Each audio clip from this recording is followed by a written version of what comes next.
Muy buenos días a todos. Yo soy Tania Orbe, docente de periodismo de la Universidad San Francisco de Quito, y me complace abrir el programa de hoy que empezamos el 11º Congreso Periodismo en Debate hacia el neoperiodismo, hacia dónde vamos. Y para esta inauguración le vamos a dar la palabra a nuestro rector de la USFQ, Diego Quiroga, quien va a dar la inauguración de este. Gracias. Adelante, Diego. Gracias, Tania, y gracias a todos. Quiero agradecer especialmente a Tania y a Eric por la iniciativa. Creo que estas discusiones son súper importantes ahora que todo está cambiando y algo tan importante como el periodismo está en este periodo de transición, yo diría. También quiero agradecer a la Embajada de Estados Unidos. Eh, no sé si hay un representante aquí, pero queremos agradecerle por todo el apoyo que nos ha dado y siempre nos da en este y en muchos otros temas. Entonces, un saludo, un abrazo, un agradecimiento a la Embajada de Estados Unidos que siempre nos acompaña en este y otros temas de interés académico. Cada vez hay más universidades también que se unen. Tengo entendido que ahora tenemos universidades como en Loja, en Azuay, en el Chimborazo, en Cotopaxi, en Manabí. Entonces, esto está creciendo y felicitaciones al liderazgo de Santiago Castellanos y el COCOA, que siempre está haciendo crecer y con todas estas nuevas perspectivas, actividades y ese liderazgo siempre tan positivo que se tiene en el Colegio de Comunicación de la San Francisco.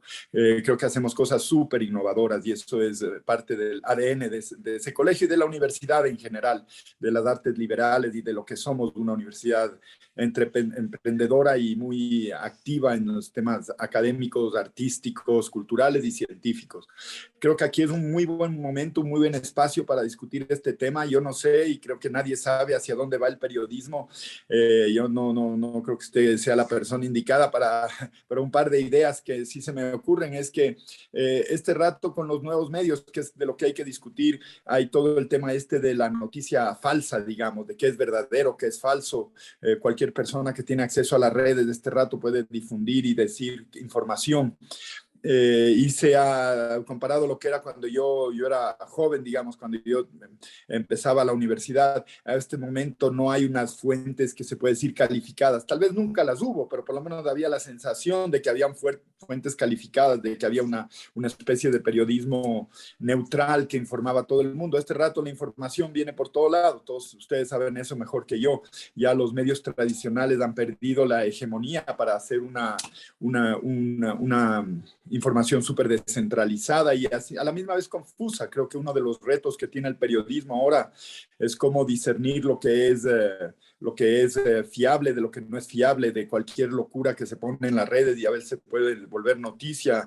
Vemos de esto en la política, vemos de esto en la ciencia mismo, ¿no?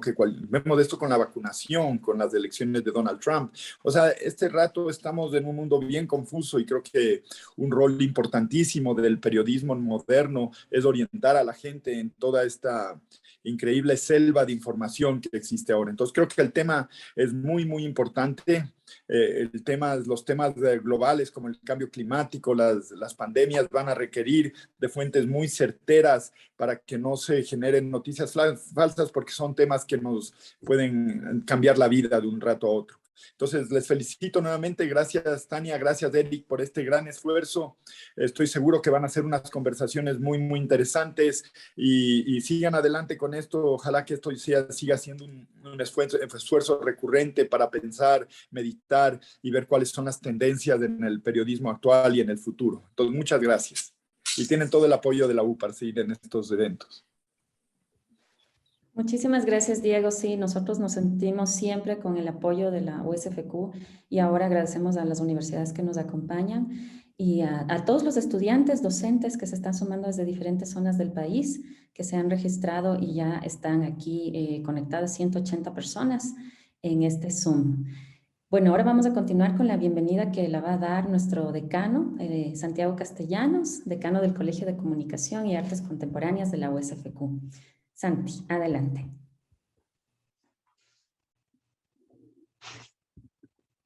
Tu micrófono, Santi. Ya.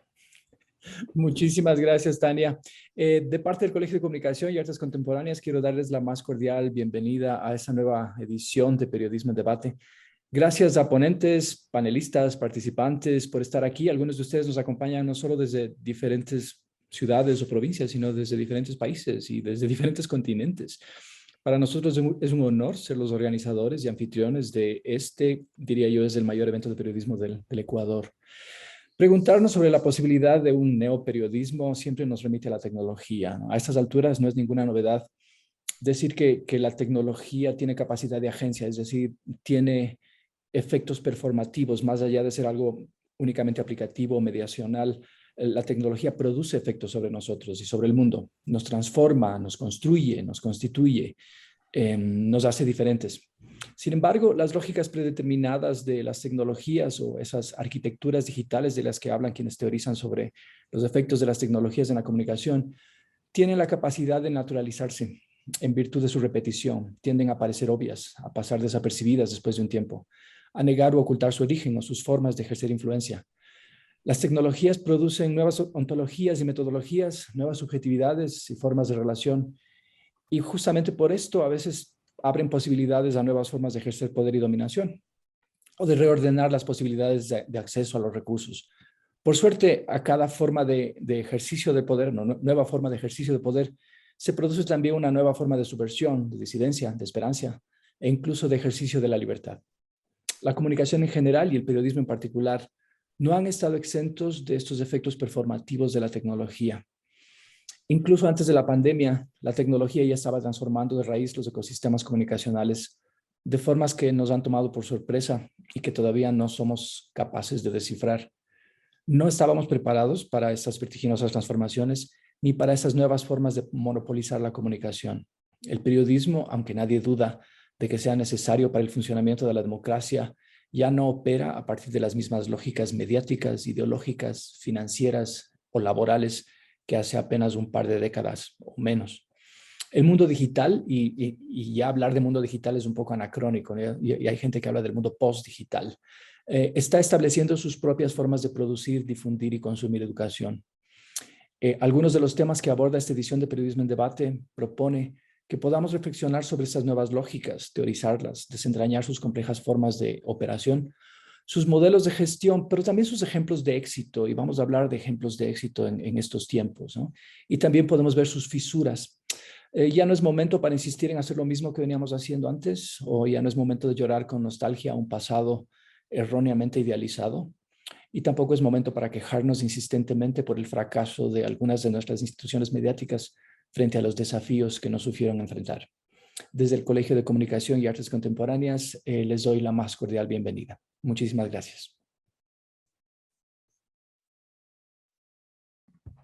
Muchísimas gracias, Santi, y efectivamente estamos aquí para debatir, para discutir, para saber qué está cambiando, cómo lo han hecho.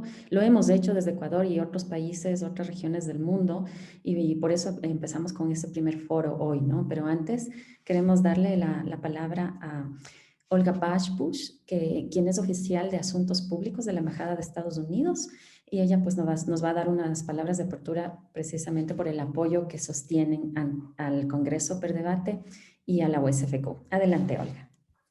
Muchas gracias, Tania. Buenos días con todas y con todos. Les mando un cordial saludo desde la cálida ciudad de Guayaquil.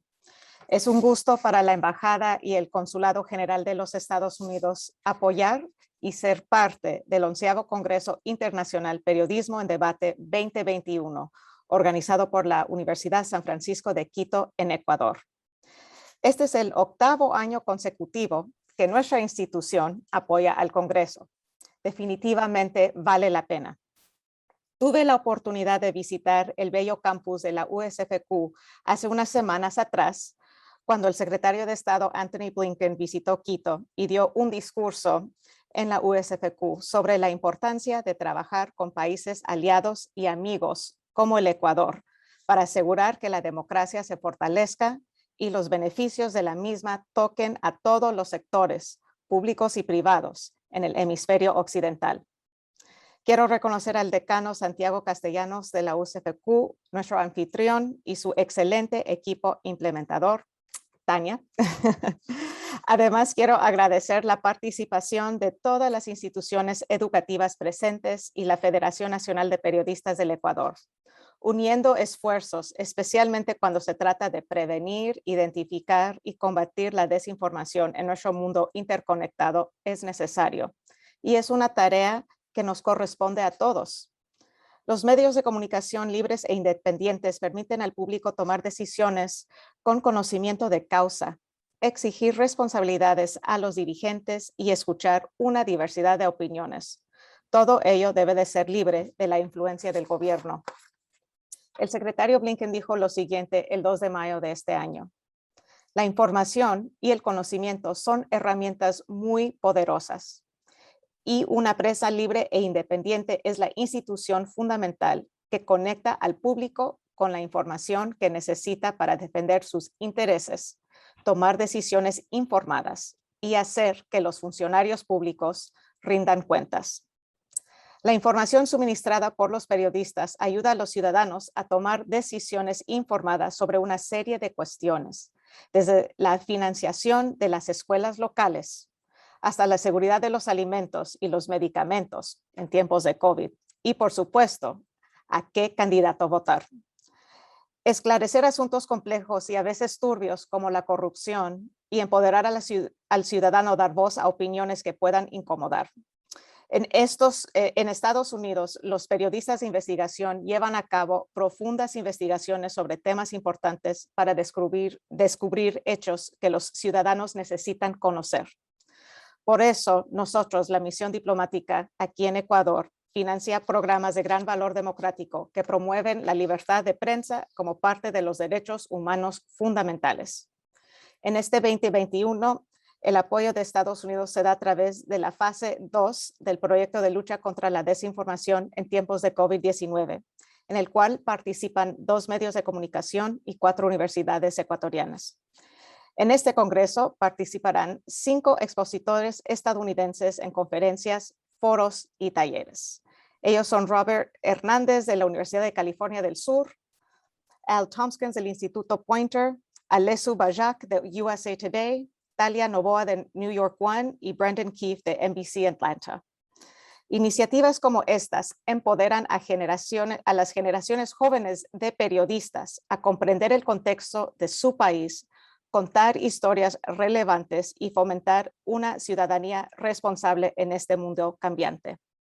Aprovechen este congreso para escuchar, aprender y hacer las preguntas difíciles, pero necesarias para abordar los retos de su profesión.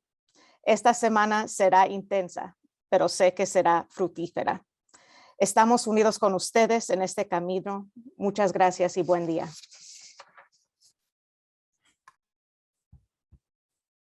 Muchísimas gracias, Olga, por tu intervención. Agradecemos también a nuestro rector, a nuestro decano y a Olga como representante de la Embajada de Estados Unidos. Ahora, pues ya vamos a empezar con el primer foro para discutir hacia dónde va el ecosistema mediático. Y para eso, nuestras asistentes de Relaciones Públicas, Samantha y María José, nos van a presentar quiénes son los panelistas que vienen hoy. Empezamos.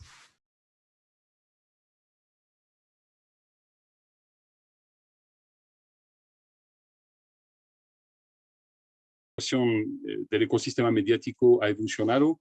La pandemia ha provocado que algunos cambios en curso se hagan cada vez más evidentes, pero también hay motivos de esperanza y eso es un poco lo que quiero discutir con nuestros invitados de hoy a propósito de un New Deal, un nuevo acuerdo internacional para reforzar el periodismo. Hay muchas instituciones internacionales que se preocupan de dar una nueva posibilidad perdón, esto es mi gato que se está invitado al evento, en el cual, por supuesto, ya estamos ahorita a más de 720 gente registrada, hay 216 personas ahorita presentes, eso es un número muy, muy elevado, gracias a todos por estar aquí, hasta mi gato que está por aquí. Les decía, un New Deal por el periodismo es indispensable para reforzar la democracia, pero no todo el mundo está necesariamente de acuerdo sobre el hecho de que la comunidad, los estados tengan que apoyar financiamiento a nivel de fondos. Algunos se preguntan si el hecho de que estados estén pagando, estén sosteniendo a nivel financiero a los medios, si eso es saludable, si eso no puede tener, digamos, un nivel problemático a nivel de la influencia que podrían tener los estados sobre los medios. Eso también nos lleva a hablar de la calidad del periodismo, o sea, si se sostiene los medios, si se sostienen los medios, que sean medios tradicionales o web nativos, eso implica también que haya un esfuerzo general para mejorar cada vez más la calidad del periodismo. Entonces, si ustedes quieren intervenir, por favor, manden sus preguntas al chat. Yo les transmitiré a nuestros invitados. César Ricaurte, muy conocido, director ejecutivo de Fundamedios, una asociación que sigue muy de cerca la situación, no solamente de la prensa a nivel de alertas, de ataques, de problemas, pero también la situación legal y la situación financiera. Danilo Villarroel, un amigo de la casa, que es el actual presidente de la Federación Nacional de Periodistas, pero también es un docente, es un colega del centro del país, ha sido ganador 3 veces del principal concurso de periodismo del país. Y Tania Montalvo, es un gusto de nuevo tener con nosotros Animal Político, que es creo que fue hace 2 años, ¿no? Que tuvimos una editora de Animal Político que nos visitó cuando todavía podíamos tener esos eventos presenciales. Bien, para empezar, antes de hablar de soluciones, quisiera hablar francamente de la situación. Entonces vamos a empezar con César, después con Danilo y Tania, para ver contigo un poco la situación más a nivel internacional, para ver si en México tú sientes también eso. Tratemos de hacer intervenciones cortas, que haya diálogo y que todo eso fluya. César, un gusto estar contigo. César, lo habíamos hablado hace algunas semanas, pero la crisis económica, digamos, del ecosistema es real, y tú decías que eso no empezó realmente con la pandemia, que no arregló nada. Creo que eso es algo que viene de muy, muy atrás, ¿no es cierto? Buenos días, Eric. Buenos días con todos los asistentes, señor decano, autoridades de la Universidad de San Francisco, colegas periodistas y asistentes en general. Es un gusto estar con ustedes en esta edición del PER Debate. Y es una maravilla que se pueda mantener este espacio de forma virtual. Esperemos que para el 2022 podamos encontrarnos de nuevo presencialmente y podamos darnos un abrazo. Efectivamente, yo creo que los medios ecuatorianos se han debatido, han estado en el medio de 2 grandes crisis. La primera, que es una crisis mundial de la industria mediática, ¿no es cierto? Es decir, hay una transformación profunda del entorno mediático que ha hecho que en muchas partes del mundo la prensa escrita vaya retrocediendo. En Estados Unidos, por ejemplo, hay estudios que hablan de la desaparición de la prensa local, ¿no es cierto?, de grandes zonas de desiertos mediáticos, ¿no es cierto?, en las cuales ya no existe empresas mediáticas locales. Hemos pasado, yo diría que no a un escenario de prensa digital, que hubiera sido lo deseable, ¿no es cierto? Es decir, la consolidación frente a la desaparición de prensa escrita, la aparición de medios digitales, sino que lo que hemos visto es más bien la consolidación de las grandes plataformas tecnológicas como Facebook, Google, Twitter, ¿no es cierto?, como los grandes escenarios en este momento de la mediación comunicacional, ¿no es cierto? Esos son incluso los grandes actores que actualmente financian los grandes programas justamente para tratar de sostener a las empresas mediáticas. Durante la pandemia, ya voy a dar algunos datos del Ecuador, de lo que ha sucedido en los últimos 2 años, pero en estos últimos años han sido justamente iniciativas como el Google News Initiative, el Facebook News, etcétera, etcétera, los que han venido, han invertido millones de dólares para tratar de sostener a las empresas mediáticas. Y lo hacen obviamente porque necesitan esos contenidos, ¿no es cierto? Las grandes plataformas de redes sociales necesitan que se sostengan esas empresas mediáticas. Pero por sí solas, las empresas mediáticas no han podido sostenerse. En el Ecuador, entonces, estamos en medio de esa crisis general de la industria de medios y luego una crisis propia del Ecuador que ha sido el enorme impacto que ha tenido la presión política sobre los medios de comunicación, que sucedió durante prácticamente 14 años, ¿no es cierto?, desde el 2007 hasta en una primera fase desde el 2007 hasta el 2017 y en una segunda fase desde el 2017 hasta el 2021. ¿Qué pasó en la primera fase? Pues obviamente que los medios de comunicación fueron arrinconados, ¿no es cierto? No era un secreto para nadie, era más bien una cuestión bastante pública, ¿no es cierto?, que la política del gobierno de Rafael Correa era básicamente la desaparición de los medios independientes. Y esto lo dijeron explícitamente, o sea, y yo siempre cito este reportaje escrito por Boris Muñoz, este extraordinario periodista que fue o es hasta el momento editor del New York Times, editor de opinión del New York Times en español.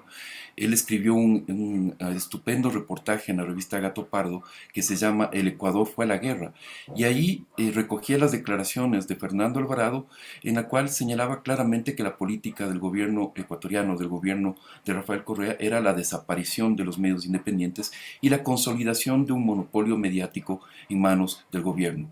Eso sucedió, y se dio por todos los medios, incluso los económicos, ¿no es cierto? O sea, hubo persecución judicial, hubo agresiones verbales, hubo agresiones físicas, hubo ataques contra sedes de medios de comunicación, etcétera, etcétera, pero además se implementó de una forma en un impacto económico, ¿no es cierto? Hubo políticas que impactaron económicamente. Una de esas, por ejemplo, fue la imposición del IVA, del IVA al papel periódico, ¿no es cierto? En el Ecuador desde los años 70 los periódicos, el papel periódico no pagaba IVA. En el gobierno de Rafael Correa se volvió a pagar IVA el papel periódico. Eso evidentemente tuvo un impacto enorme en el tiraje, en el tamaño, en la impresión de la prensa escrita del país, que como digo ya venía impactada. A partir del 2017 hasta el 2021 lo que se hace es una serie de tibias reformas legales, pero el impacto que ya había tenido las políticas anteriores nunca fueron subsanadas, ¿no es cierto? De hecho, nunca se hizo un estudio en el país para saber cuál era la situación de los medios de comunicación en el país, cuál era la situación del ecosistema mediático en el Ecuador y cuáles eran las políticas que se debían implementar para asegurar la subsistencia de los medios e implementar políticas de protección y seguridad para periodistas. Y lo vimos, ¿no? O sea, los años 2017 al 2021 son años negros en cuanto a agresiones, incluso con asesinatos, el secuestro y asesinato de los periodistas de Diario del Comercio y otros hechos de violencia realmente terribles que conmocionaron al país. ¿Qué sucedió entre el 2020 y el 2021, los años de la pandemia? Realmente el sistema de medios en el país ha sufrido un desplome realmente importante. Recordemos que el 22 de abril del 2020, El Universo en primera plana publicaba la siguiente columna. Los avances tecnológicos de la aparición de Internet determinaron cambios fundamentales en el mundo de la comunicación y la publicidad, lo que afectó profundamente a la prensa escrita en todo el mundo. Ha sido muy difícil aceptar que una de las medidas que debemos tomar es la reducción de personal de las distintas áreas. Lo haremos cancelando todos los valores que por ley les corresponden. Esto anunciaba el despido de 150 trabajadores de Diario El Universo. Los despidos no han cesado, ¿no es cierto? Se han mantenido. Este despido masivo de 150 personas fue el primer paso de diferentes despidos. No y fue obviamente, César, la pandemia no arregló nada, no facilitó nada, no ayudó en nada, una situación que por lo tanto ya venía dándose. Así es, exactamente, Eric. El Universo toma esa decisión. Canal 1 despide a muchos trabajadores, 22 era el registro que teníamos en ese momento. Diario, la empresa Minotauro, Editorial Minotauro, responsable de la edición de Diario La Hora, despide o cierra todas sus ediciones, cierra absolutamente todas sus ediciones en el país. Algunas han reabierto en estos últimos meses, ¿no es cierto? Algunas han sido incluso tomadas por o han sido retomadas por los propios trabajadores, por los propios periodistas. Pero Diario La Hora, que era un diario que tenía ediciones en gran parte del país, ediciones locales, pues también deja de publicar durante la pandemia. Diario El Norte de Ibarra deja de publicar y se pasa a un grupo de Telegram. Diarios o empresas como Ediasa, Canal Manavisión, Radio Amiga, ¿no es cierto?, también tienen serios problemas y deben despedir, deben reducir severamente sus ediciones. César, vamos a dar solo un dato. Solamente sí. Sí, solamente un último dato, mi estimado Eric, antes de terminar. Quizás el punto más impactante o más alto de esta crisis se dio con el desmantelamiento de los llamados medios públicos, ¿no es cierto? Que en lugar de reforzar su papel en la sociedad es necesario, somos unos convencidos de que es necesario la existencia de medios públicos en una democracia, ¿no es cierto? Lo que se hace durante el gobierno pasado es desmantelar estos medios y se despide a más de 600 personas. 600 personas son despedidas en un solo hecho, 600 periodistas y trabajadores de los medios de comunicación. Entonces, ahí tenemos algunos datos que nos retratan de forma severa la situación de los medios. Se puede decir que han aparecido nuevos medios de comunicación digitales, pero ya seguramente lo vamos a ver más adelante, ¿no es cierto? Esos nuevos medios digitales están muy lejos de ser medios consolidados empresarialmente, ¿no es cierto? No son medios que podamos decir son empresas mediáticas 100% consolidadas, no es así. Son medios que tienen muchísimos problemas para subsistir. Y más allá de algún caso anecdótico más que una tendencia, ¿no es cierto? Esos medios tienen serios problemas para seguir subsistiendo. Ahí vamos a ver con Tania, que tiene un ejemplo muy positivo en México, pero yo paso con Danilo. Danilo, la Federación Nacional de Periodistas se encarga obviamente del apoyo a los periodistas, o sea, sus socios son periodistas, pero al mismo tiempo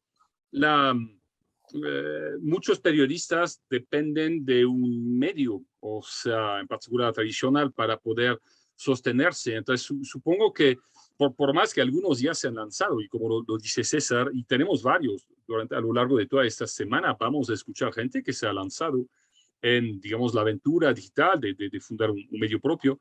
Al mismo tiempo, por más que ustedes se preocupen de defender a periodistas, lo que pasa en los medios no puede dejar de ser preocupante, porque César ha dado algunos ejemplos nacionales, pero se habla menos de lo que pasa en los medios de provincia, ¿no es cierto? Y tú estás en provincia y ahí capaz que hay un montón de medios pequeños, de radios pequeñas que tenían 1 o 2 periodistas que de repente ya no lo tienen, no hizo tanto ruido o no hace tanto ruido. Entonces, ¿cómo ves la situación tú de los medios con relación a la FENAPE? Bueno, muchísimas gracias, Eric, a César, a los ponentes y a todos quienes están presentes en este evento muy importante que la FENAPE también forma parte y los está apoyando masivamente a través de nuestros diferentes colegios de periodistas, 17 en total en el país. He recorrido el país, en efecto, Eric, en los últimos 4 meses, de norte a sur, de este a oeste, en la Amazonía, en el norte del país, en el sur, y la situación es totalmente similar. Situaciones en provincia caóticas, los medios de comunicación no tienen ya recursos como para poder seguir contratando periodistas profesionales, no existe una posibilidad de retorno a una actividad que teníamos anteriormente, y esto ha provocado que obviamente varios de los periodistas, de los colegas y de quienes salen de las universidades empiecen a fomentar el tema del emprendizaje comunicacional. Emprendimientos que nacen desde una idea, desde una concepción, desde un desarrollo de una propuesta, pero no están aterrizando en 2 situaciones fundamentales. La primera, que tiene relación con su registro único de medios, que obviamente les da paso a la segunda, que es la financiación, el financiamiento para poder subsistir con estos emprendimientos comunicacionales. Recordemos que yo desde el 2012 venía, digamos que, motivando a los dueños de los medios llamados así tradicionales a través de nuestras investigaciones publicadas en diferentes libros y también artículos científicos, y decíamos, ¿no? El periodismo digital, esta transformación que nos debía tocar en algún momento, era una asignatura pendiente para los dueños de los medios.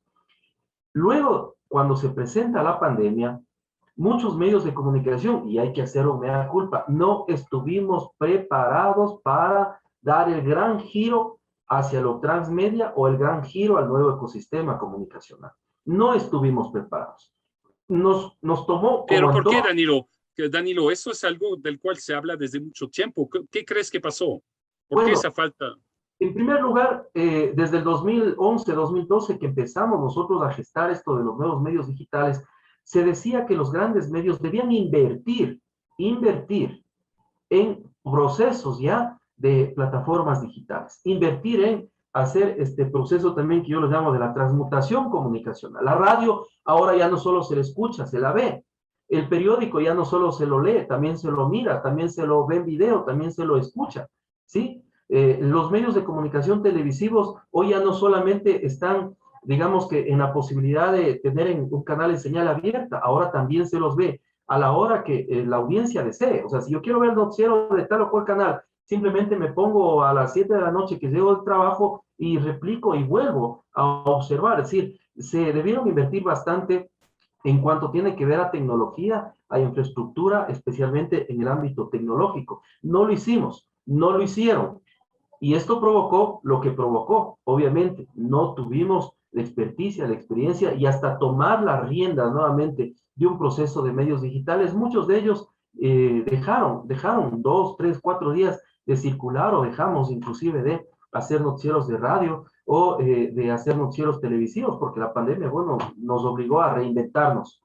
Y hoy, cuando formamos a nuestros estudiantes en las universidades, les estamos tratando justamente de formar en una modalidad que tenga relación con los medios tradicionales, pero también con el mundo digital.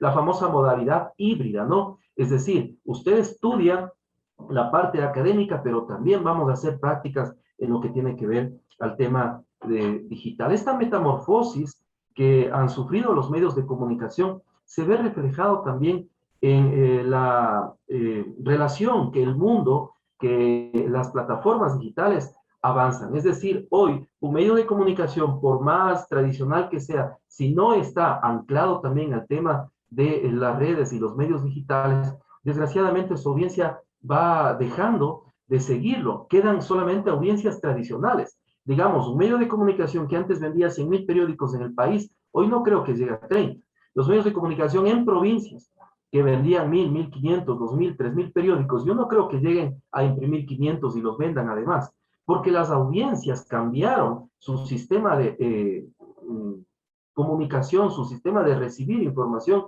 Y hoy, por ejemplo, a mis estudiantes les digo, compren tal o cual periódico. Ellos se asustan porque no tienen la costumbre de tener el periódico a la mano, sino que es su celular, es su tablet, es su computadora, el medio a través del cual se están informando.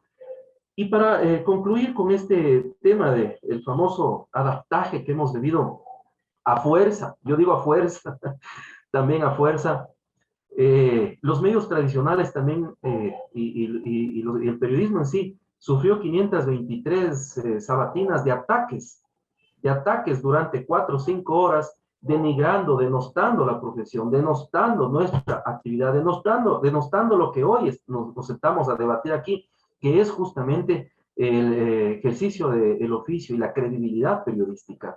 Los responsables, quienes nos acusaban de prensa corrupta, gordas horrorosas, bestias salvajes, etcétera, ellos ahora o están en la cárcel o están prófugos, y quienes estamos aquí somos quienes hemos llevado el periodismo de investigación al frente de manera valiente. Y esto ocurre también en las provincias. En las provincias, desgraciadamente, no hay recursos, la pauta presupuestaria no es la misma que para las grandes ciudades. En las provincias los medios deben subsistir o sobrevivir con lo que un poco encuentren por ahí, pero no hay una equidad en cuanto también a lo que dice la ley, una distribución equitativa de la pauta publicitaria estatal y gubernamental. Si esto logra revertirse en algún momento, créanse que en provincias tendremos una inyección de recursos económicos para que los medios de estos emprendimientos, de aprendizajes, que creo que la gran mayoría aquí o está pensando ponerlos o ya los tiene, pues puedan subsistir y puedan también entrar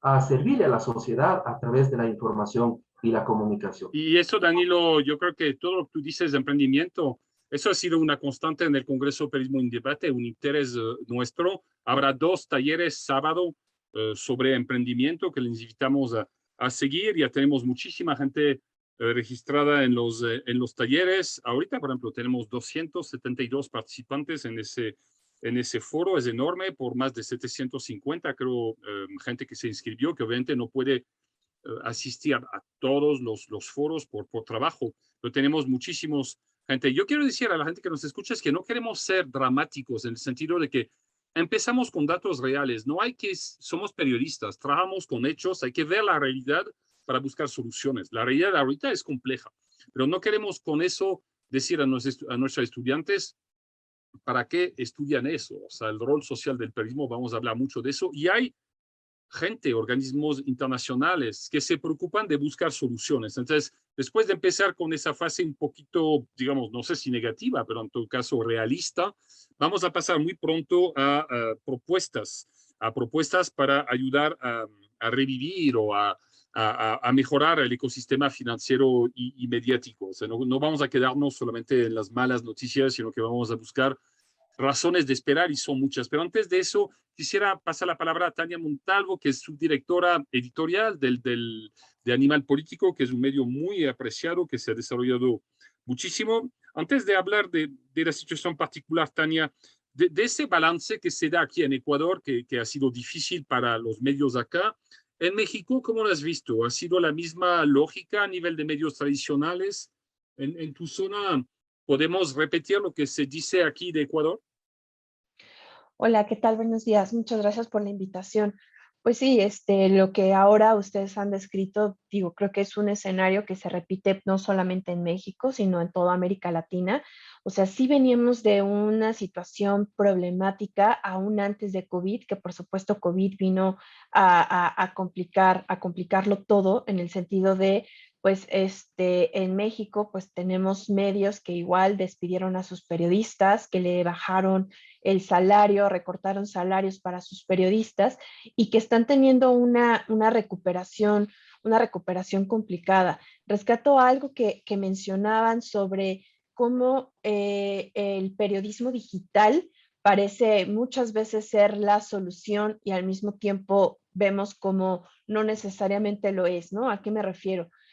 Sí vemos que con el periodismo digital en toda América Latina, pues se están haciendo grandes trabajos, ¿no? O sea, se están abriendo muchísimas puertas y sí estamos viendo como de las mejores expresiones de periodismo que pues hemos visto en mucho tiempo y que en cierto sentido los medios tradicionales habían dejado atrás, ¿no? Me refiero como grandes investigaciones, mucho periodismo narrativo, multiformato, pensar en distintas audiencias. Sin embargo, también tenemos que reconocer que el periodismo digital o lo digital también de alguna manera está sacando lo peor del periodismo, ¿no? Es decir, por un lado, lo que es el clickbait, que pues vivir del clickbait parece que se está haciendo pues costumbre, ¿no? O algo como muy sencillo o tener medios de comunicación que simplemente pues viven de este contenido chatarra, contenido basura, la publicidad, que pues es algo que de lo que tenemos que hablar, ¿no? De cómo dependemos de la publicidad, de los banners, de este tipo de cosas que hacen la experiencia de leer y de involucrarse en el periodismo en la información cada vez más difícil, y otros fenómenos que por supuesto son mucho más graves, como es la desinformación, ¿no? Desinformación que es tan fácil que se difunda, que cualquiera pueda crear desinformación, pueda manipular a través de esta desinformación, de esta propaganda, y que no haya manera en que la gente pues también deje de consumir, deje de compartir. Todo el trabajo que se está haciendo, por supuesto, de verificación es muy valioso, pero no podemos dejar de negar que pues esta desconfianza que existe también hacia la prensa por las mismas dinámicas de que solíamos ser una prensa alejada de la gente y más cercana al poder, a los poderosos, pues también ha provocado que la gente pues finalmente se sienta más cómoda leyendo información en sus redes sociales y creyéndole a la persona que comparte, aunque no tenga, pues no sea una fuente fidedigna, no sea un trabajo periodístico de profundidad. O sea, sí existen muchos retos que estamos viendo en este momento en el periodismo, porque si bien ya lo digital pues es algo enteramente consolidado, digamos, es cierto que se abren cada vez más puertas para, pues bueno, atacar, afectar lo que es el periodismo, ¿no? Lo que Y esto, ocurre con COVID, Tania, una cosa de la cual hablamos es que es indispensable, con relación a lo que tú dices, hay una iniciativa internacional que se llama Journalism Trust, o sea, como que apoyar el ecosistema mediático bien, pero también hay que asegurarse de apoyar el ecosistema de calidad, o sea, no necesariamente cualquier medio, exactamente. etcétera, y la necesidad de restablecer la confianza, ¿no? Con el público es vital, lo que tú dices. Sí, o sea, creo que lo primero es establecer como esa confianza y volver a establecer puentes, diálogo con la ciudadanía. No solamente, creo que no solamente es empezar a cubrir mucho más lo que realmente necesita la gente escuchar y qué es lo que les afecta, dejar de hablarle a los poderosos, que es algo que pues se hizo mucho tiempo en la prensa y que todavía existe mucho en la prensa tradicional, sino que también necesitamos pensar en distintas audiencias, ¿no? Y eso es algo que nos trae lo digital. Yo siempre digo, pues si bien no se trata de simplificar en un video en un TikTok de 20 segundos toda una investigación, sí se trata de hablarle a distintas audiencias y comprender que hay una audiencia que consume información de manera distinta, ¿no? O sea, el poder que tienen las redes sociales es esa, ¿no? Si bien no, insisto, no voy a simplificar una investigación de un año en un hilo de 3 tweets, sí voy a utilizar esos 3 tweets para dar información elemental que permita que quienes se informan a través de hilos de tweets, pues se sientan convencidos de que deben dar clic y deben leer la gran investigación. Porque O siento sea, que a un veces trabajo hacemos complementario, Tania. O sea, hay que trabajar exactamente, en todas las plataformas sí, que las unas se apoyan a las demás. Ya, tú nos puedas exactamente. contar cómo lo están logrando ustedes en Animal Político. Para la gente que nos escucha y que es cada vez más numerosa, hay 273, 4 participantes ahorita.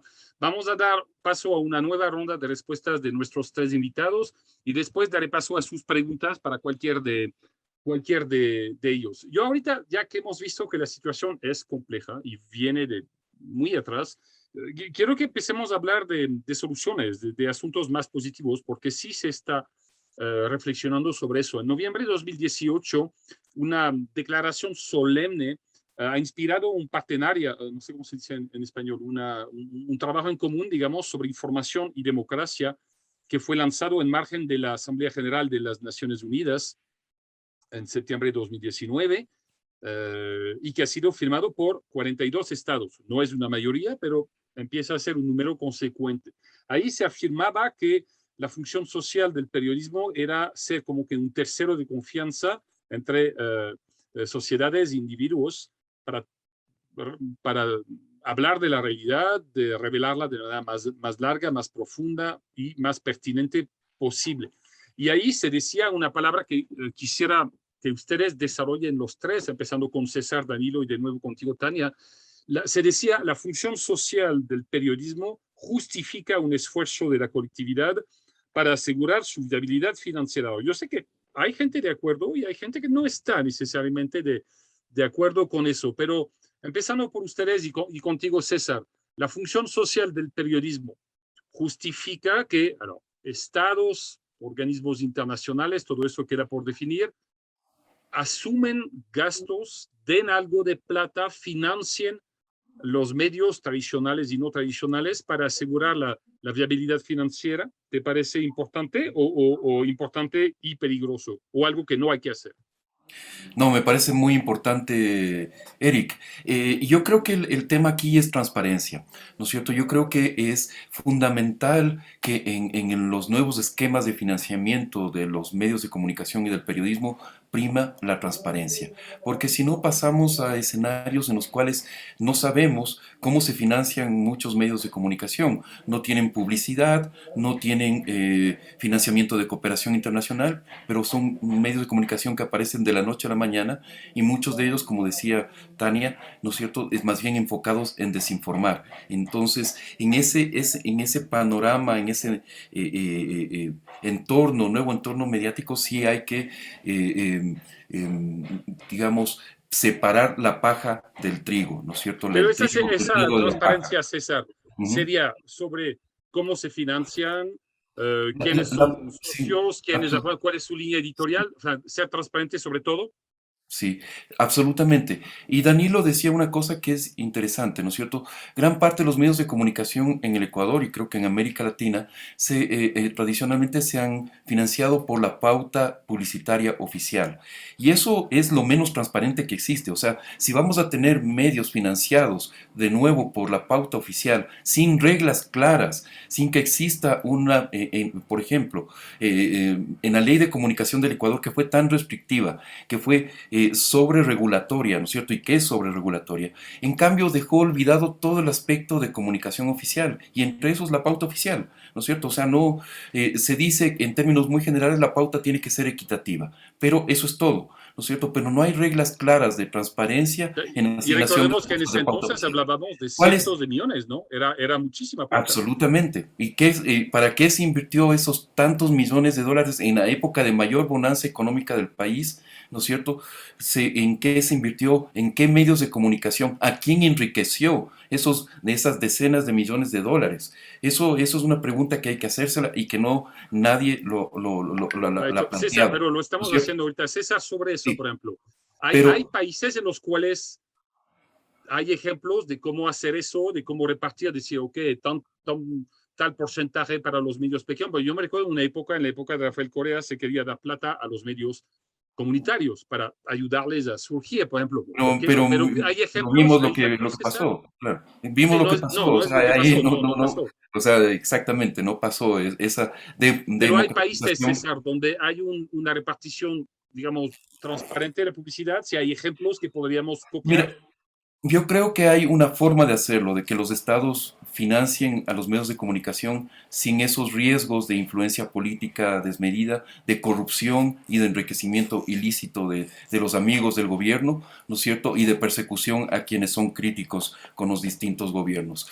Y eso es que más bien se dé el financiamiento o los nuevos esquemas de financiamiento a través de medios de cooperación internacional, ¿no es cierto? Y de organismos internacionales, como el Banco Interamericano de Desarrollo o la CAF, ¿no es cierto? La comunidad, la Corporación Andina de Fomento, que da préstamos millonarios a estos organismos podrían abrir líneas de crédito enormes o líneas de financiamiento enormes para los medios de comunicación en toda América Latina. Pero que garantizados por Y los estados. garantizado, y exactamente, y garantizar y poner todos los parámetros de transparencia, ¿no es cierto? Los elevados estándares de transparencia, rendición de cuentas, ¿no es cierto? Y buen uso de esos dineros públicos para las empresas periodísticas, ¿no es cierto? Me parece que por ahí puede ir, más que por los gobiernos de forma individual, financiando a los medios de comunicación. Eso sí Porque podría ser, eso significa un enorme riesgo. arriesgado, ¿no?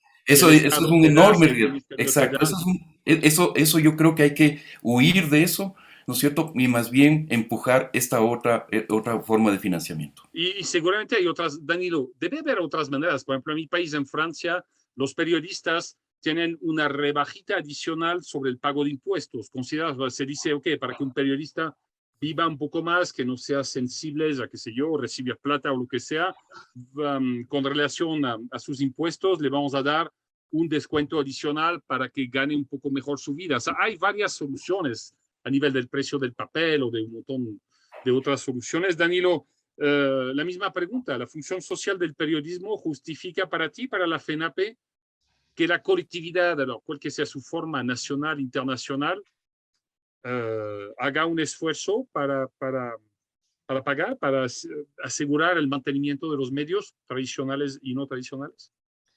Sí, exacto. Hay otras maneras también que podemos nosotros solventar estos gastos, estos costos operativos. Especialmente yo siempre me referiré al tema del periodismo hiperlocal, ¿no? Hay acciones colaborativas que varias empresas locales, que varias instituciones locales están brindando apoyo a los medios de comunicación nacientes. Pero entiéndase bien al auditorio quisiera, medios de comunicación, no páginas, no espacios que están creados no para hacer periodismo, sino activismo. Hay que diferenciar muy bien aquello, porque ahora ya vemos que también hay páginas que ensalzan o mejoran o tratan de mejorar la imagen a través del activismo.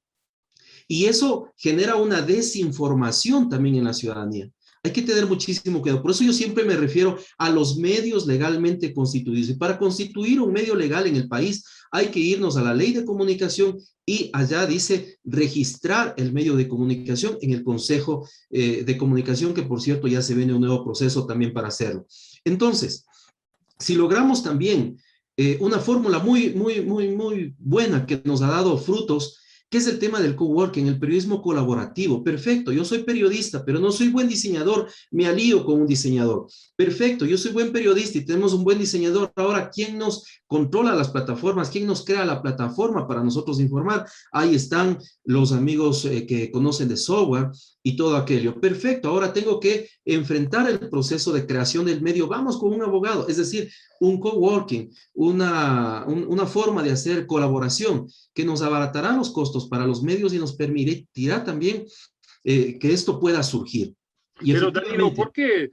Y ahí es una pregunta, por ejemplo, de Gabriela Ochoa, que repite un poco por qué fue tan difícil para los medios adaptarse a la era digital. Tú ya respondiste en parte, pero ¿por qué deberíamos tener confianza en que dueños de medios que no supieron adaptarse a algo que se veía venir? O sea, no es para mandarnos flores, pero ustedes, nosotros en el Congreso Periodismo en Debate hace años que decimos, ojo, está llegando, y nosotros veíamos que la mayoría de los editores que venían eran editores de medios web nativos, no tanto los editores de medios tradicionales, porque gente que no se ha adaptado, digamos, a tiempo a lo que venía o no trató de hacer algo al respecto, podrían de repente manejar bien esa nueva manera de financiar el ecosistema. Podríamos tener una duda legítima, ¿no? Porque efectivamente trabajar ya con aplicativos móviles tiene también una gran dosis de primero capacitación, luego costos y por supuesto luego ya un entrenamiento, un training mucho más avanzado. Recuerden ustedes que los periodistas que éramos de prensa muy poco conocíamos el tema de los videos o los videógrafos. Ahora nos toca y nos hemos adaptado también, ¿no es cierto? A editar, a procesos, a software de edición de video.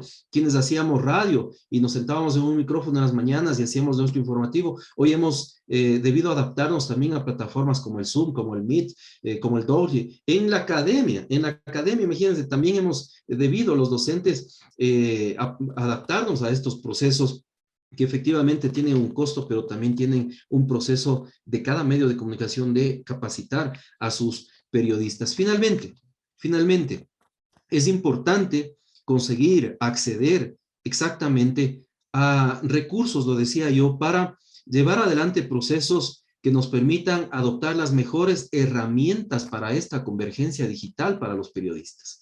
¿Cuáles son las mejores herramientas? Bueno, hay tantas y cuantas en el mercado que de pronto se aplican a cada uno de los medios por los cuales nosotros estamos ya trabajando, pero es necesario y es importante. Yo mencionaba el tema de la pauta publicitaria más bien como un hecho que esté en la ley, más no porque hemos recibido los recursos de aquellos, pero sí existen organismos, entidades propias que pudiesen apoyar al periodismo hiperlocal, especialmente a los emprendimientos, que los jóvenes aquí, que ya mismo salen de las universidades, deberán salir justamente a generarlos. Es decir, El periodismo es una de esas ramas tan bonitas que nos permite el día de hoy estar aquí, mañana quizá en una comunidad haciendo cobertura y mañana viajando a otro país, lo propio, siguiendo las noticias, pero también se requiere obviamente que estemos efectivamente altamente capacitados en herramientas como estas. En este mundo de la convergencia digital, quien no sea un periodista multifacético, quien no sea un periodista multireflexivo, quien no sea un periodista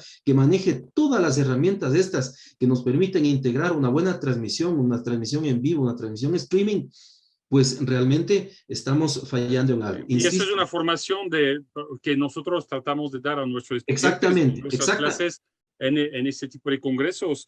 Pero que exactamente. yo no sé tú, Danilo, siempre quise que vengan más editores, porque a veces tú formas los periodistas, los jóvenes, y regresan a su redacción y a veces tienen que rehacer las cosas. Eso, por ejemplo, Tania, en el marco de un medio web nativo como Animal Político, que ya nació sobre nuevas bases, supongo que estos problemas de adaptación fueron diferentes, pero por lo menos ustedes atacaron con una nueva manera de ser y de hacer. Pero ¿qué piensas tú de esas propuestas internacionales, de muchos organismos internacionales, de ver cómo apoyar, cómo hacer un esfuerzo financiero para que el ecosistema tradicional y no tradicional se mantenga, como bien lo dijiste, con un periodismo de calidad?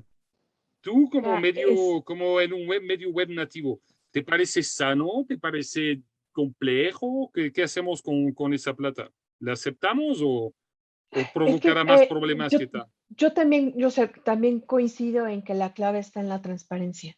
O sea, es decir, debemos de empezar a, pues vaya, nosotros como periodistas lo sabemos, pero sí a presionar mucho más en el sentido de que, pues para que haya un Estado democrático debe haber una prensa libre, ¿no? O sea, no puede haber una cosa sin la otra. Entonces, los compromisos que debe haber de parte de un Estado para la prensa, pues vaya, son básicos, ¿no? Y la transparencia tiene que ser uno más de esos principios. Es decir, si bien no podemos decir que la publicidad oficial, que esa pauta es ilegal, lo que sí podemos hacer es hacer un tipo pues, de regulación, legislación, etcétera, que permita transparentar no solamente su distribución, sino también su uso, ¿no? Aquí en México, pues el gobierno pasado de Enrique Peña Nieto repartió una cantidad estratosférica de millones de dólares entre la prensa, pero fueron los mismos 3, 4 medios quienes se quedaban con 70, 80% de la bolsa y que vendían por completo su línea editorial, Pero lo ¿no? hacían como, Tania, lo hacían como a través de publicidad, de plata, Publicidad como oficial, publicidad exactamente, o oficial. sea, a través de contratos para contratar publicidad, supuestas campañas publicitarias, no sé, en temas de salud, etcétera. Y con este gobierno de Andrés Manuel López Obrador, si bien la promesa es disminuir a la mitad de esa bolsa, que es algo que se ha hecho, también el reparto sigue siendo totalmente discrecional, ¿no? Y quienes reciben los porcentajes más altos son aquellos que venden su línea editorial. Entonces, al transparentar esto, es decir, al transparentar cuánto se entrega, por qué se entrega, bajo qué condiciones, quién lo recibe, o sea, finalmente ya también hacemos parte a la ciudadanía para que también sean vigilantes de esa repartición, ¿no? Y Que una creo que cosa, es algo Tania, que ¿no no sería ocurre. importante que los medios no cuenten solamente sobre esa plata? O sea, los medios web nativos están conocidos para tener un modelo económico muy diverso, un poco del público, se levanta fondos, se Claro. busca un grant, ese tipo de cosas. ¿Sería sano mantener un poco esa búsqueda de ingresos Es diversos, que digamos? la clave está en no depender de ninguna fuente, ¿no? Es decir, no depender de ninguna fuente o sea, si somos un medio de comunicación que depende de publicidad oficial, ¿no? Al Pues 80% ya se está está complicado. o sea, no solamente se está limitando nuestra labor, sino que se está comprometiendo la línea editorial. Pero lo mismo ocurre, y esto es un fenómeno, pues que la verdad se repite mucho en América Latina, y que ya también mencionaba César al inicio, Hay grandes medios de comunicación en América Latina que hacen increíble periodismo de investigación, pero cuyas finanzas dependen en 90 o hasta 100% de donaciones internacionales, ¿no? ¿Y qué ocurre? Si una fundación internacional por alguna situación decide cerrarle la llave a ese financiamiento, tenemos a grandes periodistas y a grandes trabajos de investigación que se van a quedar sin fondos. Entonces, la importancia que tiene ahorita el periodismo, hacia donde yo veo la salida, es hacia la diversificación de fuentes de ingreso. Es decir, si es transparencia, siempre transparencia de decir de dónde obtenemos nuestros ingresos, que este tipo de publicidad oficial o de recursos oficiales se transparenten y se regulen, sepamos cómo se entregan, por qué se entregan, pero también, por ejemplo, que no dependamos de fundaciones o donaciones internacionales, ¿no? Pero, por ejemplo, a lo tú, que Tania, voy... si tú el gobierno te dice, ok, les podemos dar tantos millones de pesos para sostener, me invento, el sueldo de un periodista de investigación durante un año. Ok, y no hay condiciones tal cual. ¿Lo aceptas? ¿No lo aceptas? ¿Te haría temer que tu línea se modifique? ¿O si está dicho públicamente diciendo, ok, nos están pagando tal cosa y eso es cómo lo vamos a utilizar? ¿O te Es que son complicaría dos la vida o cosas. lo aceptarías? No, son dos cosas. Yo creo que por un lado tendría que ser transparente de quién entrega los fondos y yo también transparentarle a mis lectores que los estoy recibiendo y para qué los voy a usar. Y segundo, creo que es bien importante el compromiso y las reglas claras de que no hay injerencia en la línea editorial. ¿Qué es lo que ocurre con las fundaciones? O sea, todas las fundaciones internacionales que ahorita entregan recursos a los medios y a los periodistas en toda América Latina tienen reglas súper claras de cómo hacer para no tener injerencia en la línea editorial.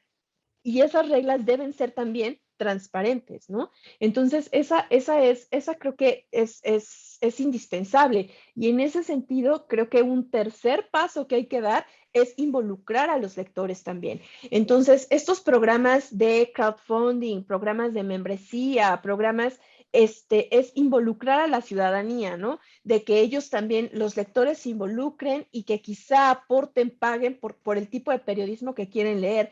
Pero de nuevo, aquí llegamos al punto de, pues, periodismo de calidad, ¿no? ¿Qué te voy a dar? O sea, ¿qué tipo de contenido diferenciado te voy a dar para que un lector decida pagar una suscripción, pagar una membresía, etcétera? Si ahorita, pues, si yo hago una cobertura de un evento de coyuntura y lo hago exactamente igual a los otros 20 medios de comunicación que existen, nada me está diferenciando, ¿no?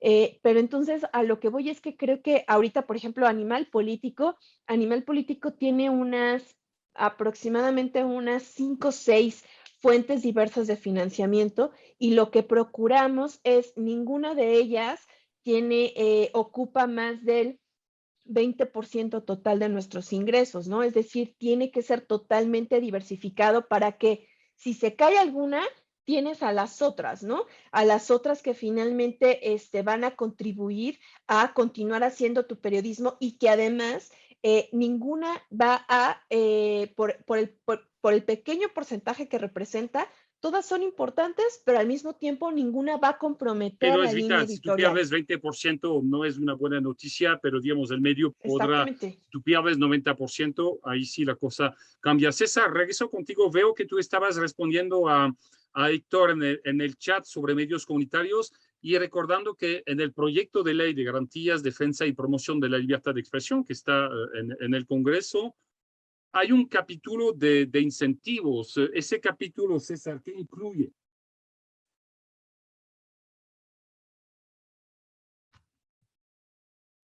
Disculpas. ¿César? Sí, sí, disculpas. Estaba silenciado mi micrófono.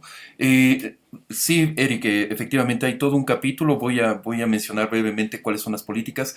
Antes, quisiera hacer un comentario sobre lo que planteaba Tania, que me parece muy valioso realmente lo que además ha vivido como un medio tan importante como Animal Político, un medio de referencia en este momento en México, ¿no?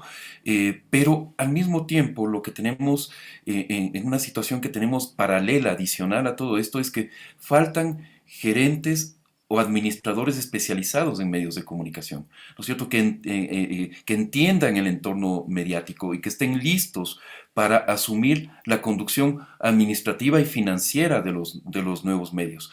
Esto lo hemos vivido en el Ecuador cuando después de la ley de comunicación original, después del 2013, cuando impulsamos la creación de todo un nuevo ecosistema de medios digitales, no teníamos quien se haga cargo de la administración de esos medios de comunicación. Los periodistas no estaban preparados para asumir la administración de esos medios de comunicación, y eso es algo que también yo creo que apela a la formación de las universidades, a la oferta académica que está brindando las universidades. Ahí les dejo un reto, mi querido Eric.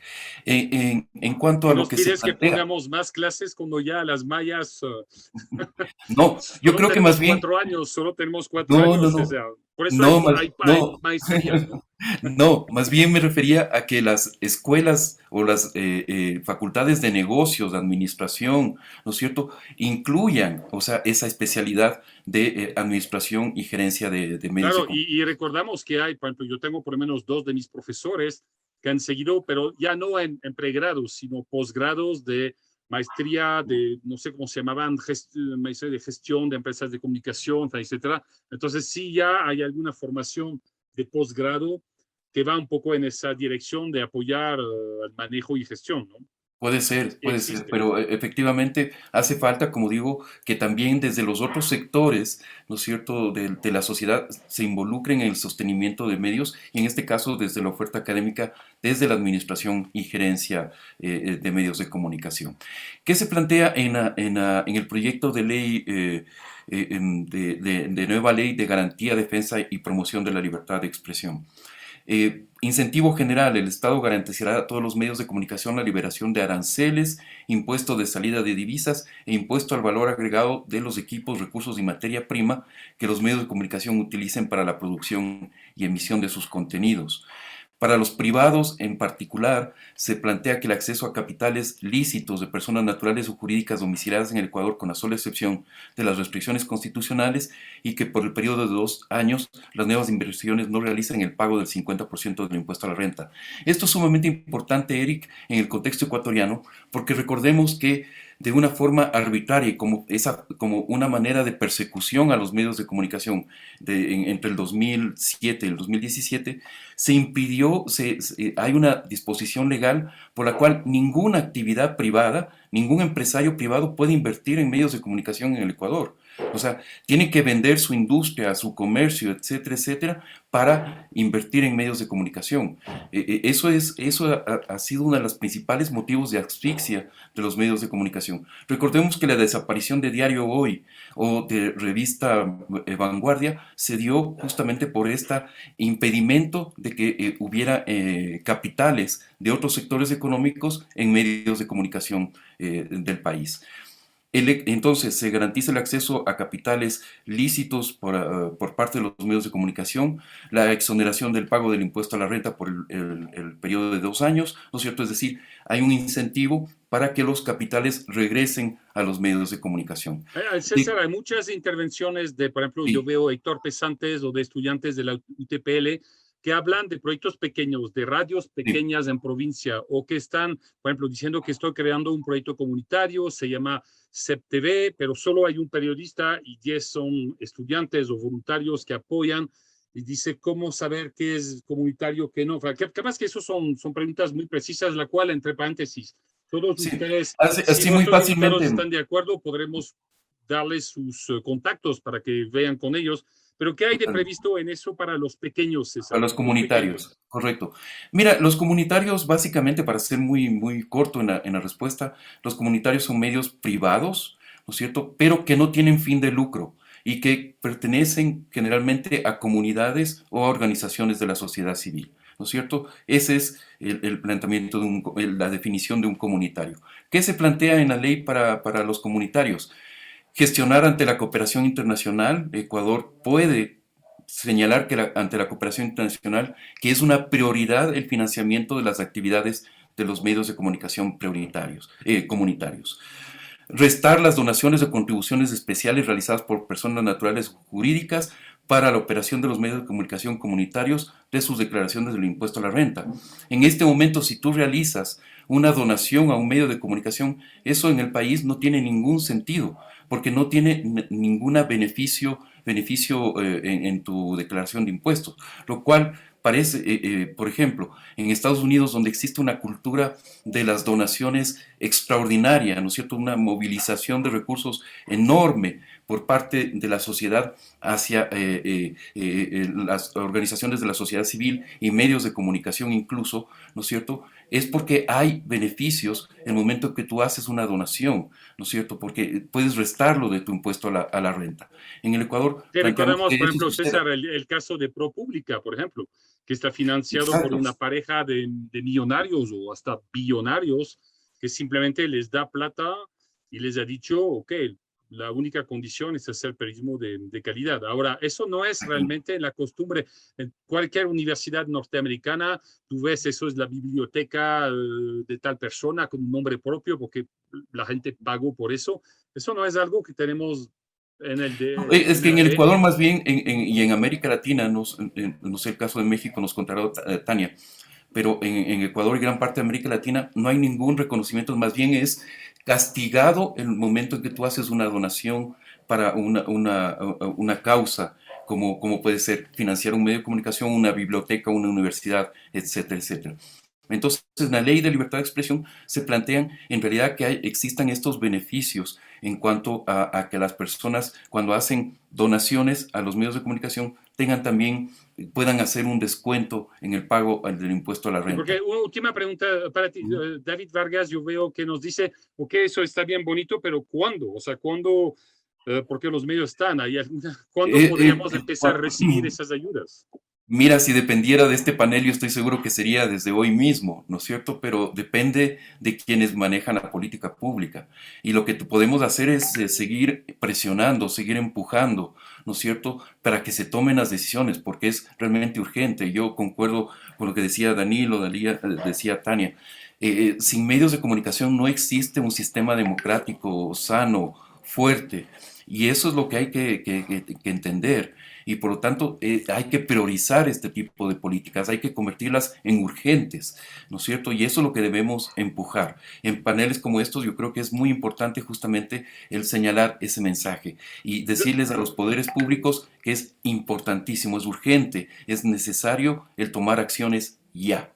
Ya, nos queda 20 minutos. Danilo, ¿estás de acuerdo con eso ya? Y tú como presidente de la FENAPE y conocedor de la situación en provincia, ¿cómo imaginas que podría llevarse a cabo un proceso de apoyo que no comprometa la línea editorial de cada medio, pero que les permita, aunque sea fortalecerse, o sea, afianzar, por ejemplo, un par de puestos de periodistas que puedan hacer su trabajo, pero al mismo tiempo sin que la línea editorial se vea comprometida? ¿Cómo lo ves posible, en particular en la provincia?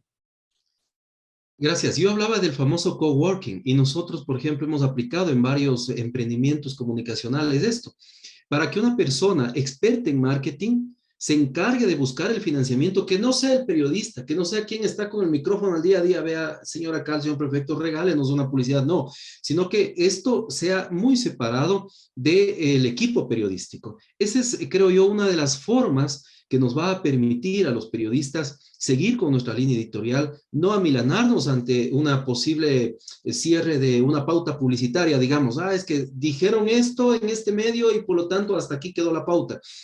Más bien que esto sea manejado de una manera técnica, ¿sí? Por un ingeniero en marketing, por una persona que sepa de ventas, de estrategias, para nosotros descentralizar esa responsabilidad, dejarla. Pero Danilo, ¿por alguien oficial o afuera de? Porque César decía, capaz que sería mejor que la CAF o otros. ¿Cómo lo ves tú a nivel? Porque siempre habrá la tentación de que un Estado ponga la mano. Si no es que lo hace bien, digamos, podría ser el siguiente. Entonces, ¿cómo asegurarse un mecanismo, qué sé yo, un tipo de organismo donde estén otra gente que el Estado que pueda decir, ok, la plata va ahí, allá y de tal manera? Hay concursos nacionales, internacionales, fondos no reembolsables. La misma Federación Internacional de Periodistas tiene un fondo de reserva para estos casos. hay entidades y organismos que apoyan al periodismo y por ahí también puede ser el camino, pero que un equipo de expertos se lo haga. Lo segundo también es trabajar en contra, esto va a permitir trabajar en contra de la precarización laboral que existe actualmente en los medios de comunicación.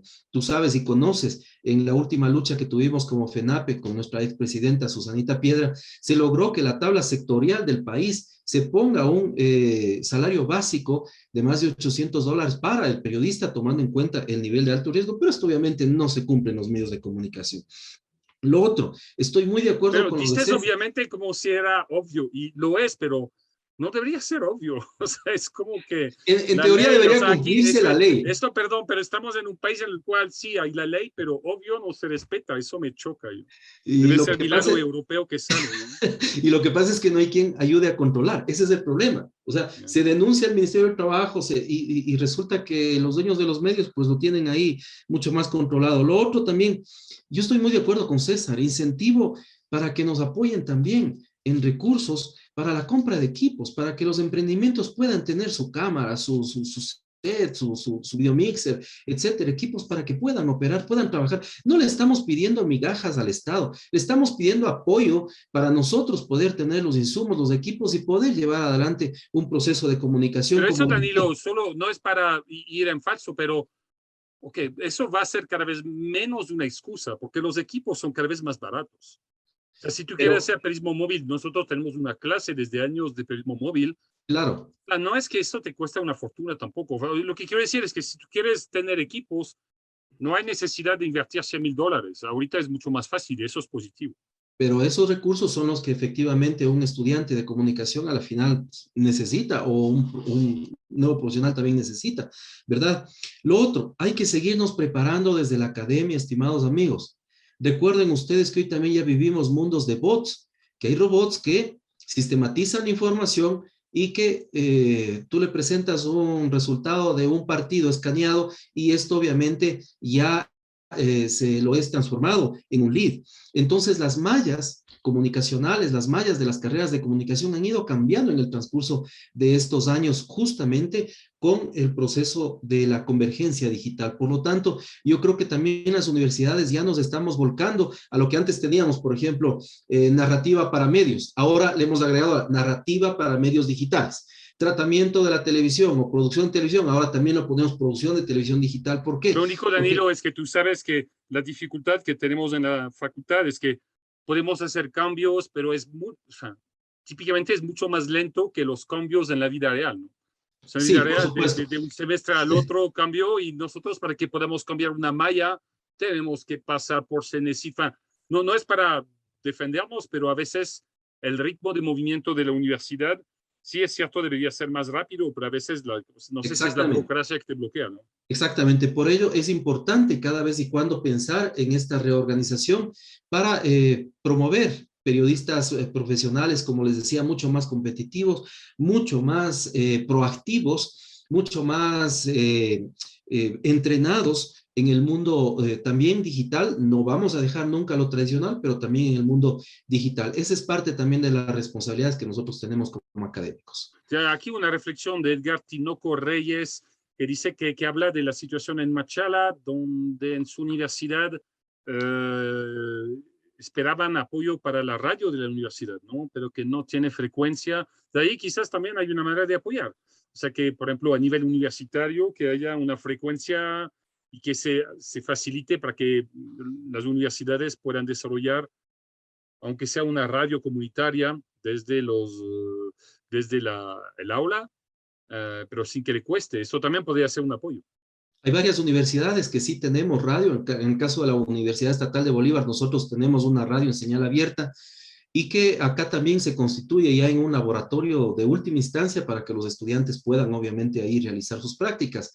Pero también está lo otro, o sea, levantar una radio a nivel de plataformas digitales, medios de comunicación, también lo tenemos a nivel de un periódico digital y también en el laboratorio de televisión producimos productos, valga la redundancia, justamente que vayan a lo digital. Es decir, vamos en conclusión preparándonos para lo que se viene. Ya estamos viviendo el presente, pero lo que se viene va a ser mucho más fuerte para los periodistas. Vamos a tener mucha más competencia, insisto, en el periódico Sport de España. Yo tuve la oportunidad de estar allá y ya hay bots trabajando en periodismo deportivo. Se le escanea desde una provincia, por ejemplo, se le escanea los resultados con cuántos tiros libres, cuántos ataques del centro, las estadísticas que tiene el jugador o el equipo de la bola en su cancha, etcétera. Usted escanea eso y el bot automáticamente le genera un lead. Claro. Danilo, esto lo vamos a dejar porque mañana a las 11:30 tenemos una conferencia, nuestra tercera, sobre periodismo y automatización, gracias a una de las universidades que nos acompaña. Entonces, vamos a tener 1 hora y media sobre los bots. Concluyo, hay que estar preparados nada más, mi querido Eric. Muchas gracias. Muy bien, Tania, ya hay varias preguntas, por ejemplo, de personas que dicen, bueno, eso es más una reflexión pero nosotros estamos buscando migajas, mientras que hay ministerios que reciben millones y no hacen nada. Bueno, ya eso creo que va más allá de... Tania, para lanzar un medio como ustedes, Animal Político, no sé si puedes hablar de eso. ¿Se necesitan migajas o un poco más? Porque obviamente es muchísimo trabajo, pero a nivel de fondos, por ejemplo, para lanzar algo al inicio, no lo que son ahora, pero cuando lo lanzaron, ¿qué te implica a nivel de emprendimiento o de inversión para poder lanzar el proyecto y aunque sea para que existe, para después ir a buscar? Porque a veces la gente me da la sensación de que espera tener toda la plata de una o ganar de una cuando es un proceso y tendremos sábado talleres sobre eso, sobre emprendimiento que toma su tiempo. ¿Cuánto tiempo les ha tomado, Tania, a ustedes? Bueno, Animal Político va a cumplir en unas semanas 11 años, ¿no? O sea, ya es un medio pues nativo digital bastante consolidado.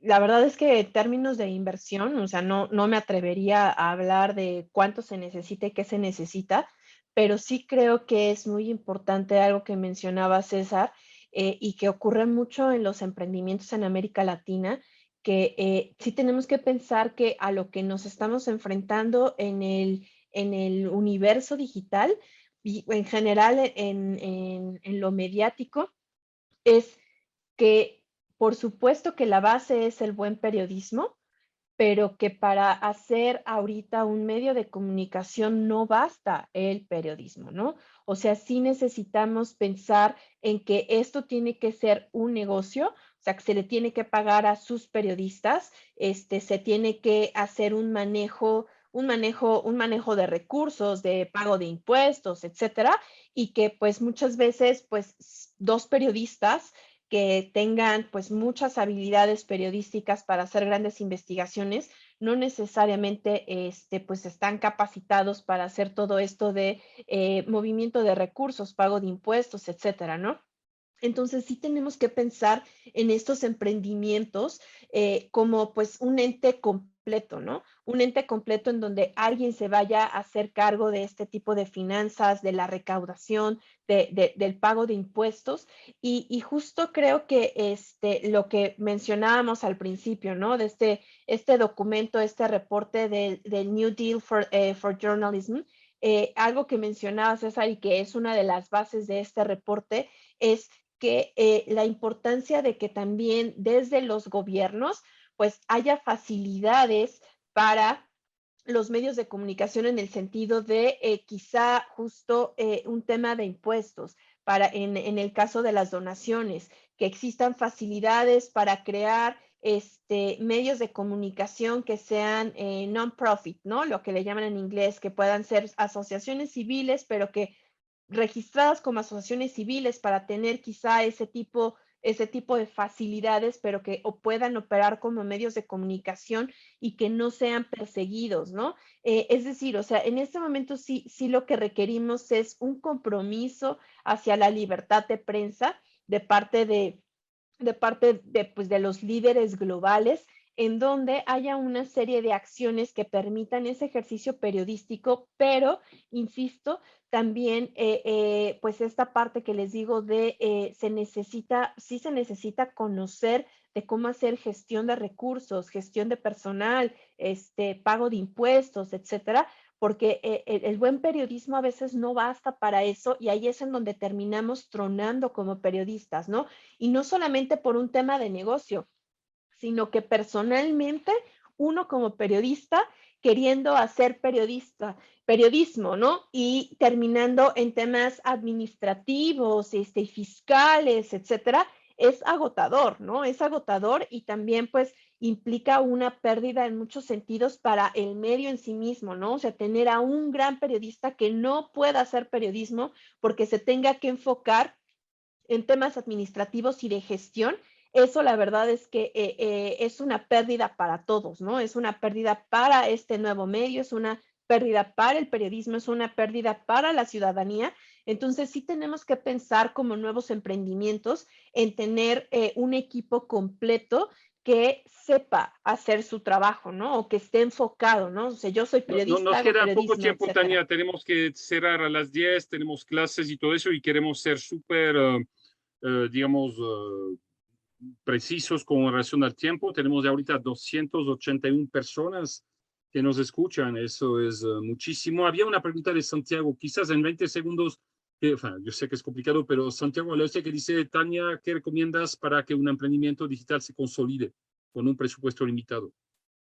Pues es que creo que, insisto, el presupuesto se tiene que utilizar correctamente, tiene que ser bien gestionado, pero creo que la clave para que se consolide es hacerse aliado de la ciudadanía. Y no nada más me refiero a los lectores, sino de la sociedad civil, ¿no? O sea, creo que hay muchas organizaciones civiles haciendo gran trabajo en temas diversos, ¿no? Y ser un emprendimiento nuevo, digital, que trabaje de mano de sociedad civil permite abordar de manera como directa y rápida muchos temas que la ciudadanía necesita y en los que quizá no somos expertos. Y eso finalmente permite hacer conexiones ciudadanas, comunidad, mucho más rápido y esa comunidad finalmente va a ser lo que soporte este nuevo emprendimiento, ¿no? Por favor, para todos ustedes, hay muchísimas preguntas y poco tiempo, pero si nos escriben a Tania o a mí, nos haremos un gusto de transmitir sus preguntas a nuestros panelistas que después, una vez terminado el panel, puedan responder. Nos queda solo un minuto para cada uno. César, había una pregunta de alguien que nos dice que parece que damos los medios tradicionales por muertos.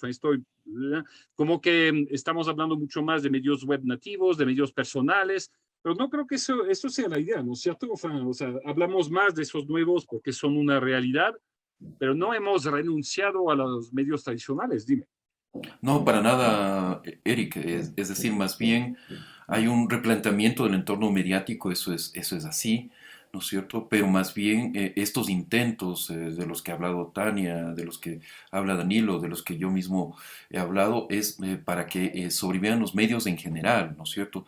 Tanto los nuevos emprendimientos, los nuevos medios, los nativos digitales, como aquellos medios que se desarrollan en plataformas más tradicionales, ¿no?